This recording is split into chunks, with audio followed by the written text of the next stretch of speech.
Senden görüşmeye bir akşam gel gücün orta. Bak bu halımı soruşmaya abala bir akşam gel gücün orta.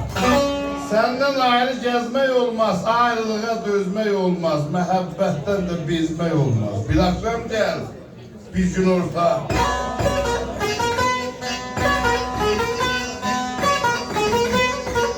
Dağçı yoldaşlarımızın sağlığına.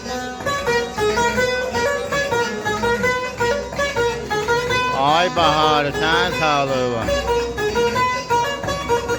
Ay Saburi, ay Futuhi, ay Hamidiler, ay Huladi, Ahmet Ali, ay Lütfi. Bəh, bəh, bəh. Sizin sağlığınıza. Yaşa, yaşa.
Avazına vurulmuşam el kızına.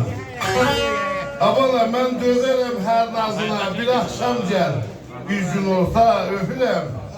Eşk olsun ay məhərrəm.